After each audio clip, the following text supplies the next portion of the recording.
શું ખેંચ આવે ત્યારે કાંદા કે પછી જૂના ચપ્પલ સૂંઘાડવાથી ખેંચના લક્ષણો મટી જાય છે? કાંદા શાકમાં નાખો અને ચપ્પલ પગમાં પહેરો અને પેશન્ટને જલ્દી ઇમરજન્સી લઈ જાઓ. ક્રિકેટમાં આજકાલ આપણે જોઈએ છે કે હેલ્મેટ ઉપર બોલ વાગે તો પણ એક કન્કશન ટેસ્ટ કરવામાં આવે છે, થોડા પ્રશ્નો પૂછવામાં આવે છે પ્લેયર્સને.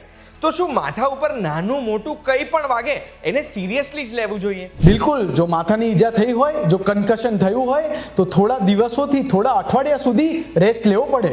શું મગજની પાછળવાળો ભાગમાં સાચે નાનું મગજ હોય અને તે ખૂબ જ સેન્સિટિવ હોય છે? બિલકુલ. છોટા દિમાગ હોતા है इधर मारने का नहीं. શું મગજની કોઈ પણ બીમારી છે તો સર્જરી એકમાત્ર ઓપ્શન છે?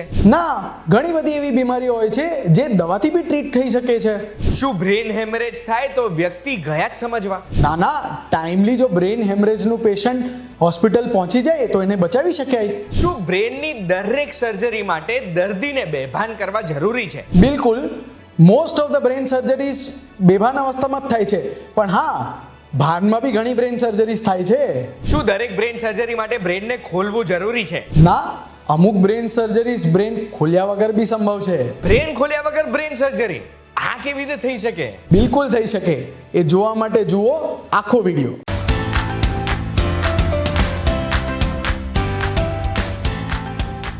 એક વાત કહું, આપનું સ્વાગત છે. મારું નામ છે ગુંજ ઠક્કર.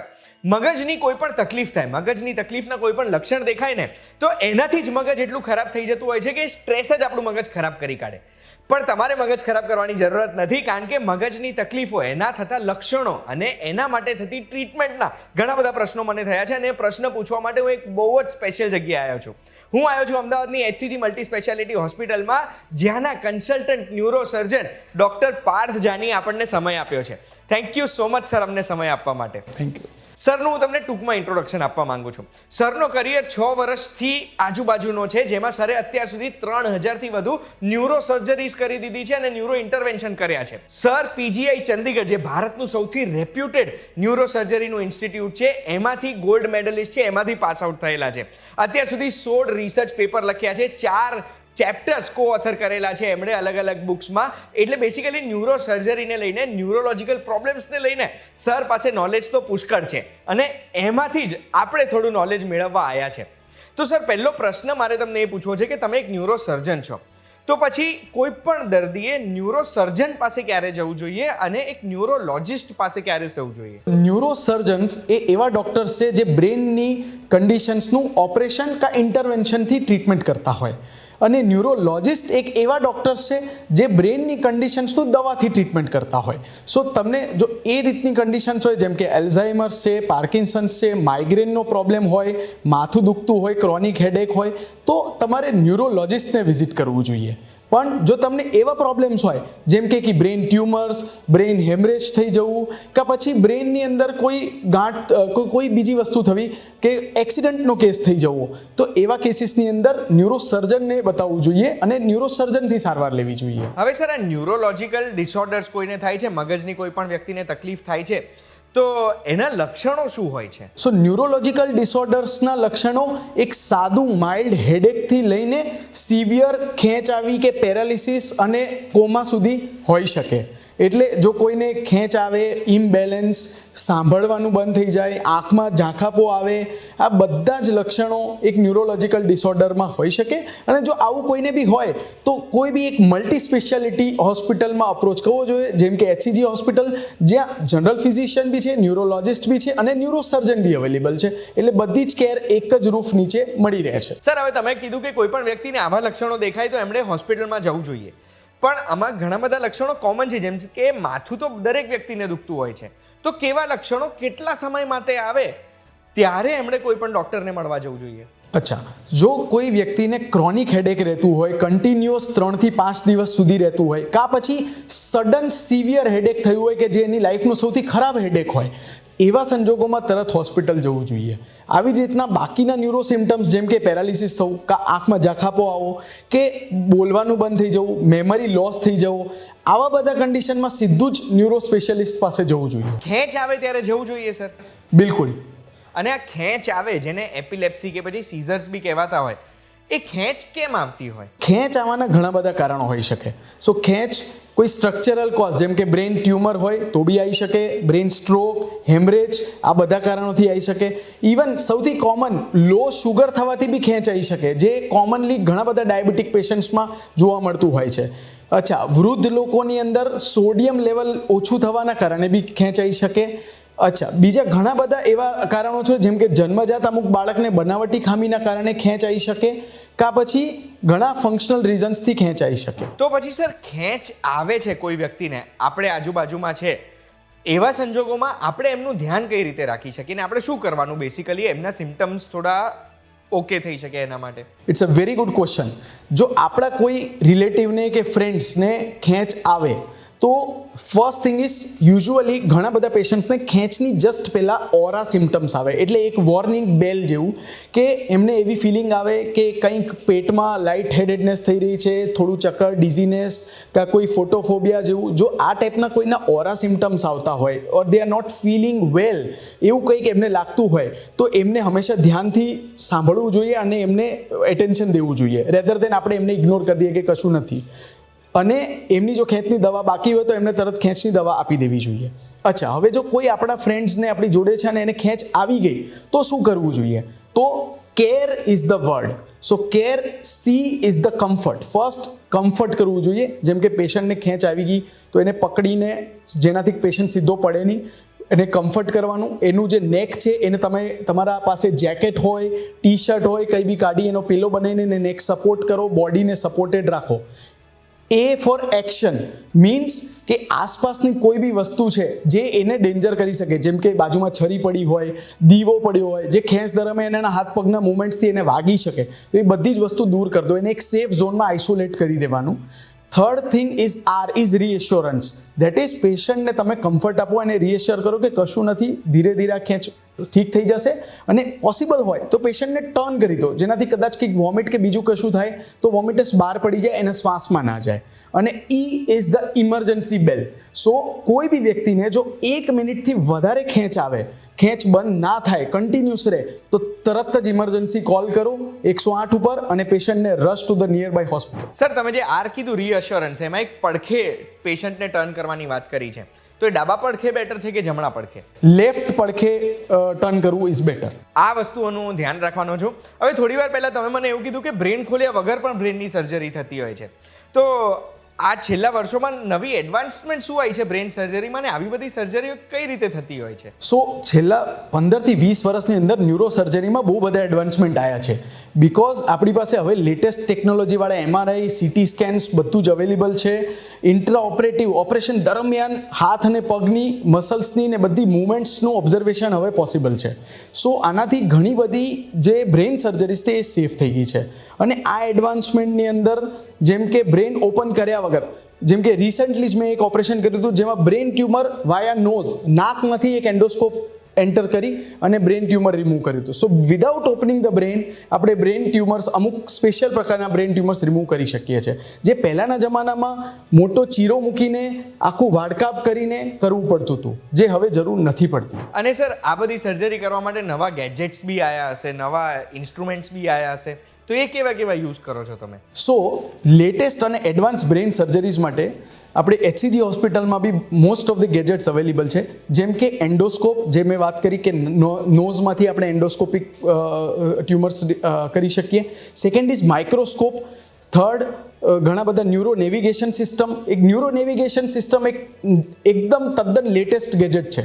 જેમ આપણે બધાએ સાંભળ્યું હશે કે જેમ આપણે ગૂગલ મેપ્સ યુઝ કરીએ છીએ, આપણે કોઈ એડ્રેસ નાખીએ આપણને એ એડ્રેસનું નેવિગેશન બતાવે, સેમ રીતના અમારે નેવિગેશન સિસ્ટમ જે છે એની અંદર આપણે સપોઝ કોઈ સ્પાઇનના કોઈ એરિયાની અંદર સ્ક્રૂ નાખવો છે તો એ આપણને એક્ઝેક્ટ ટ્રેજેક્ટરી બનાવે કે આ એરિયામાં જ જવું જોઈએ, કાં કોઈ જગ્યાએ ટ્યુમર હોય તો એ એક્ઝેક્ટ ટ્રેજેક્ટરી બનાવે કે આ એરિયામાં જ ટ્યુમર છે, એટલે આપણે એ એરિયામાં જઈએ, એટલે બાકી આજુબાજુનું બ્રેન આપણે ડેમેજ ના કરીએ. So this is the latest advancements જે ન્યુરો સર્જરીમાં હવે આવી ગઈ છે. સર, તમે આ ટ્યુમર રિમૂવ કરવાની વાત કરો છો, તો મારી સમજ પ્રમાણે ટ્યુમર એક બ્રેનનો જ અંશ હોય જે આપણે રિમૂવ કરતા હોઈએ છીએ.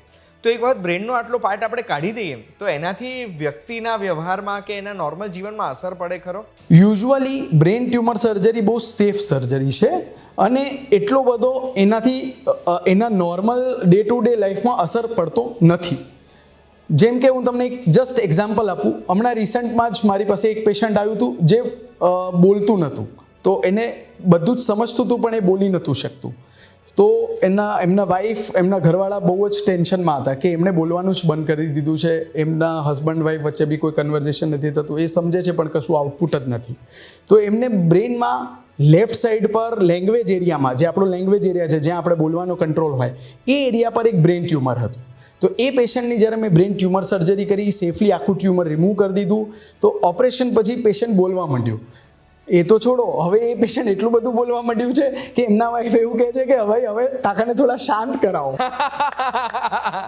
એટલે ટ્યુમર રિમૂવ કરવું નોર્મલ છે, આમ એનાથી લાઈફ અસર નથી થતી. સો બ્રેન ટ્યુમર સર્જરી હવે ઘણી સેફ થઈ ગઈ છે અને માઇક્રોસ્કોપિક સર્જરીના રિઝલ્ટ્સ બહુ સારા છે. એ જ રીતે સર, બ્રેન હેમરેજ શું હોય? તો બ્રેન હેમરેજ આપણને ખબર જ છે કે બ્રેનમાં લોહી આપણું જતું રહે છે, લોહીનો ક્લોટ બની જાય છે, લોહી જામી જાય, તો એ બ્રેનનો એરિયા કામ કરતો બંધ થઈ જાય, એના લીધે બ્રેન હેમરેજ થઈ શકે. તો બ્રેન હેમરેજ અનટ્રીટેબલ છે કે ટ્રીટ થઈ શકે? જો રાઈટ ટાઈમ પર બ્રેન હેમરેજના પેશન્ટને ટ્રીટમેન્ટ મળી જાય તો એ ટ્રીટેબલ છે. આપણે બ્રેન હેમરેજના પેશન્ટ્સને બચાવી બી શકીએ. અને સેકન્ડ ઇમ્પોર્ટન્ટ પાર્ટ છે કે બ્રેન હેમરેજનું મૂળ કારણ શું હતું એ જાણવું બહુ જરૂરી છે. ઘણી વાર આપણે જોઈએ છે કે બ્રેન હેમરેજ થયું, normal treatment normal hospital, small scale હોસ્પિટલ્સમાં થઈ ગઈ અને પેશન્ટ્સ ઘરે મોકલી દીધા વિથ ફિઝિયોથેરાપી. એવા કેસીસની અંદર બ્રેન હેમરેજ શું કામ થયું હતું? જો બ્રેનની અંદર કોઈ નાનકડો બલૂન હતો જે બ્લાસ્ટ થયો હતો, એ બધી વસ્તુ આપણને ડિટેક્ટ નથી થતી, તો એવા પેશન્ટમાં ફરીથી બ્રેન હેમરેજ થઈ શકે. સો મારી આપણા વ્યુઅરને એ જ એડવાઇસ છે કે કોઈ બી બ્રેન હેમરેજ કે એવી કોઈ કન્ડિશન હોય તો ન્યુરોસર્જનને કન્સલ્ટ કરવો જોઈએ, એનું કારણ જાણવું જોઈએ અને એને કારણને ખાસ ટ્રીટ કરવું જોઈએ, જેનાથી એ પેશન્ટને બીજી વાર હેમરેજ ના થાય. સર, હમણાં થોડી વાર પહેલા તમે એવું પણ મને કીધું કે તમે બેભાન કર્યા વગર પણ દર્દીઓની સર્જરી કરેલી છે. એ સર્જરી કેમ થતી હોય છે અને કેવા દર્દીઓ ઉપર કરવી પડે? બેભાન કર્યા વગરની સર્જરીને અવેક ક્રેનિયોટોમી કહેવાય છે. અવેક ક્રેનિયોટોમી સ્પેશિયલી એવા બ્રેન ટ્યુમર્સમાં કરવામાં આવે છે જેમાં ટ્યુમર કોઈ એલોક્વન્ટ એરિયા પર હોય. એલોક્વન્ટ એટલે એ એરિયાનું કોઈ ફંક્શન છે. દાખલા તરીકે સપોઝ કોઈ પેઇન્ટર છે, હવે એનું જે હાથનો કંટ્રોલ છે, એ રાઈટ હેન્ડેડ પેઇન્ટર છે, એનો હાથનો કંટ્રોલ લેફ્ટ બ્રેનમાં હશે, તો એ એરિયામાં સપોઝ બ્રેન ટ્યુમર હોય અને જો એને બેભાન કરીને આપણે ઓપરેશન કરીએ તો એના હાથની તાકાત જઈ શકે. એટલે આ સર્જરી, અવેક સર્જરીની અંદર આપણે પેશન્ટને ભાનમાં રાખીએ, પણ હા, એને એનાલ્જેસી આપીએ જેનાથી એને કોઈ દુખાવો ના થાય, અને એને ડ્યુરિંગ ટ્યુમર રિમૂવલ ટેસ્ટ કરતા જઈએ કે એને હાથનો પાવરમાં કોઈ વીકનેસ આવી રહી છે કે નહીં. જેવી કોઈ વીકનેસ આવવાની સ્ટાર્ટ થવાની થાય તો આપણે સ્ટોપ થઈ જઈએ. સો આવી રીતના આપણે એનું ફંક્શન બી પ્રિઝર્વ કરી શકીએ અને એનું બ્રેન ટ્યુમર બી રિમૂવ કરી શકીએ. કદાચ 5-10% ટ્યુમર જો રેસિડ્યુઅલ રહે તો એ આપણે એડજુવન્ટ થેરાપીથી ટ્રીટ કરી અને પેશન્ટને ટ્રીટ કરી શકીએ. સો આવી રીતના અવેક ક્રેનિયોટોમીથી ઘણા બધા પેશન્ટ્સ ના ફંક્શનલ આઉટકમ હવે ઇમ્પ્રૂવ થવા માંડ્યા છે. કદાચ એ જ બધા વાયરલ વિડીયોઝ આપણે જોતા હોઈએ છીએ કે સર્જરી દરમિયાન કોઈક વ્યક્તિ ગિટાર વગાડે છે કે પછી કીબોર્ડ વગાડે છે કે ગાય છે, અને આઈ થિંક હવે મને ખબર પડે છે કે આ કઈ રીતે સર્જરી થતી હોય છે. હવે સર, તમારા વિશે હું થોડુંક રિસર્ચ કરતો હતો તો મને એવું ખબર પડી તમે એક હાઇબ્રિડ ન્યુરોસર્જન છો. હાઇબ્રિડ ન્યુરોસર્જન હોય શું અને એમનો સ્કોપ શું હોય? હાઇબ્રિડ ન્યુરોસર્જરી અત્યારે ઇન્ડિયા લેવલ પર નહીં બટ વર્લ્ડ લેવલ પર એક ન્યૂ કોન્સેપ્ટ છે, આખો ડેવલપિંગ કોન્સેપ્ટ છે. બે આસ્પેક્ટ છે ન્યુરોસર્જરીના. એક છે ઓપન સર્જરી, માઇક્રોસ્કોપિક, જેનાથી આપણે બ્રેન ઓપન કરીને ટ્રીટમેન્ટ કરતા હોઈએ છીએ. બીજો જે લેટેસ્ટ આસ્પેક્ટ છે એ એન્ડોવાસ્ક્યુલર છે, જેમ આપણે બધાએ જ સાંભળ્યું હશે કે હાર્ટની એન્જિયોગ્રાફી થઈ અને હાર્ટની અંદર કોઈ નસ બ્લોક થઈ ગઈ તો આપણે સ્ટેન્ટ મૂકવો પડ્યો. સેમ રીતના બ્રેનની બી એન્જિયોગ્રાફી થાય અને અમુક બ્રેન કન્ડિશન્સ આપણે એન્જિયોગ્રાફીથી, બ્રેન ઓપન કર્યા વગર જ એન્જિયોગ્રાફીથી આપણે અંદર જઈ થ્રુ ધ વેસલ્સ આપણે એ બ્રેન કન્ડિશન્સ ટ્રીટ કરી શકીએ. સો એ ફિલ્ડને એન્ડોવાસ્ક્યુલર ઇન્ટરવેન્શનનું ફિલ્ડ કહેવાય. હવે કોઈ ન્યુરોસર્જન જો બંને જ વસ્તુ કરતો હોય, જે એન્ડોવાસ્ક્યુલરલી કરી શકે વિધાઉટ બ્રેન ઓપનિંગ અને open brain surgery through the microscope, તો એને આપણે હાઇબ્રિડ ન્યુરોસર્જન કહેવાય. હવે આ જે કોન્સેપ્ટ અત્યારે એટલે ચાલી રહ્યો છે કે ઘણા કન્ડિશન્સ હાઇબ્રિડ વેમાં, મતલબ એન્ડોવાસ્ક્યુલરલી સારી રીતના આપણે ટ્રીટ કરી શકીએ અને ઘણી કન્ડિશન્સ ઓપન માઇક્રો સર્જરીથી આપણે સારી રીતના ટ્રીટ કરી શકીએ. સો પેશન્ટ ટુ પેશન્ટ બેઝિસ પર કયા પેશન્ટ માટે કે કયા દર્દી માટે કઈ ટ્રીટમેન્ટ વધારે સારી છે એનો આપણે ડિસિઝન લઈ શકીએ, એક એથિકલ ડિસિઝન મેકિંગ થાય અને પેશન્ટનું આઉટકમ સારું થાય. સો હાઇબ્રિડ ન્યુરોસર્જરી આ કોન્સેપ્ટ છે અને અત્યારે ડેવલપિંગ કોન્સેપ્ટ છે. હવે સર આવી કોઈ પણ સર્જરી થાય છે બ્રેનમાં, નાની કે પછી મોટી, તો એનો રિકવરી ટાઈમ શું હોય છે ને નોર્મલ જીવન આવતા કેટલો સમય લાગે છે? યુઝ્યુઅલી અમે અમારા દરેક પેશન્ટને 3 થી 5 દિવસમાં ડિસ્ચાર્જ કરી દઈએ છીએ અને average recovery time is around 2 to 3 weeks. 2 થી 3 અઠવાડિયામાં પેશન્ટ્સ ઓલમોસ્ટ નોર્મલ થઈ જતા હોય છે. એના પછી સાચવવાનું કંઈ હોય કે સાચવવાનું કંઈ જ નહીં? ના, જો સર્જરી વ્યવસ્થિત થઈ જાય અને ઇનિશિયલ 2-3 અઠવાડિયા વ્યવસ્થિત બેડ રેસ્ટ કરેલો હોય તો આગળ પછી બહુ જોવાનું નથી હોતું. અને હવે મારે આગળ નથી જોવું પણ મારે પાછળ બી નથી જોવું, એટલે મારે મારું બ્રેન અગર હેલ્ધી રાખવું છે તો એના માટે મારે કઈ કઈ વસ્તુઓનું ધ્યાન રાખવાનું? બ્રેન હેલ્થ માટે સૌથી ઇમ્પોર્ટન્ટ છે સ્લીપ. સો સ્લીપ સારી લેવી જ જોઈએ, એટલીસ્ટ 7 કલાક રાત્રે કન્ટિન્યુઅસ ઊંઘ લેવી જોઈએ. ઘણા એવા લોકો છે જેને 7 કલાક ઊંઘ નથી આવતી, તો અમુક વસ્તુઓ અવોઇડ કરવાથી આપણે એ ગોલ અચીવ કરી શકીએ. સો ફર્સ્ટ થિંગ ઇઝ ચા કે કોફી ઊંઘવાના 6 કલાક પહેલાં સુધીની અંદર નથી લેવાની. 2 કલાક પહેલાં એક્સરસાઇઝ નહીં કરવાની, સ્માર્ટફોન યુઝ નહીં કરવાનો બેડ ટાઈમે 2 કલાક પહેલાં સુધી, અને બેડરૂમની અંદર એક ડીમ લાઇટ અને ઘોંઘાટ વગરનો માહોલ રાખવાનો. આ બધી વસ્તુથી ઊંઘ આવવામાં અને મેન્ટેન કરવામાં સ્મૂથ રહેશે. બીજો બ્રેન હેલ્થનો છે ઇઝ પ્રાણાયામ અને યોગા અને મેડિટેશન. આ ત્રણેયથી એટલીસ્ટ દિવસનું 10 મિનિટ બી જો મેડિટેશન કરવામાં આવે તો બ્રેન હેલ્થ ખાસી બૂસ્ટઅપ થતી હોય છે. Third is important is diet અને એક્સરસાઇઝ. ડાયટ અને એક્સરસાઇઝનું ઇમ્પોર્ટન્સ બધી જ બીમારીઓમાં છે, એટલે એ જો મેન્ટેન કરવામાં આવે તો બ્રેન હેલ્થ સારી રહે. અને ફોર્થ અને મોસ્ટ ઇમ્પોર્ટન્ટ જે વેસ્ટર્ન કન્ટ્રીઝ લૂઝ કરી રહ્યા છે એ છે સોશિયલ લાઈફ. જો તમારી સોશિયલ લાઈફ, તમારા ફ્રેન્ડ્સ ફેમિલી જોડે તમે સમયસર ટાઈમ સ્પેન્ડ કરતા હશો તો તમારું બ્રેન રિલેક્સ રહેશે અને એનું હેલ્થ મેન્ટેન રહેશે. આજથી જ આ બધી વસ્તુઓ કરવાનું હું ચાલુ કરી દેવાનો છું. મને થતા દરેક પ્રશ્ન મેં સરને પૂછી લીધા છે. HCG મલ્ટી સ્પેશિયાલિટી હોસ્પિટલથી ડૉક્ટર પાર્થ જાની આપણી સાથે જોડાયા હતા. Thank you so much sir. દરેક પ્રશ્નનો મને એવી રીતે જવાબ આપ્યો કે હું સમજી શક્યો. બાકી ન્યુરોસર્જરી આ ફિલ્ડ બહુ કોમ્પ્લિકેટેડ હોય, પણ સરે આપણા માટે દરેક પ્રશ્નનો જવાબ બહુ જ સિમ્પ્લિફાઈ કરી દીધો છે. એના માટે અમે આભારી છે તમારા. કોઈ પણ પ્રશ્ન તમને થાય છે જે પૂછવાનો હું ભૂલી ગયો છું તો કમેન્ટમાં તમે પૂછી શકો છો, કે પછી સ્ક્રીન ઉપર દેખાય છે એ નંબર ઉપર કોલ કરીને HCG હોસ્પિટલમાં ડિરેક્ટલી પૂછી શકો છો. આ વિડીયોની માહિતી બહુ જ કામની છે. આ વિડીયોની માહિતી જાણ્યા પછી મારા મગજને તો શાંતિ મળી જ છે. તમારા મગજને મળી હોય તો લાઇક બટન દબાવતા જજો, અને આવી જ માહિતી જોવા માટે એક વાત કહું, જોતા રહેજો VTVGujarati.com પર. આપણે ફરી મળીશું. ધન્યવાદ. Thank you so much sir.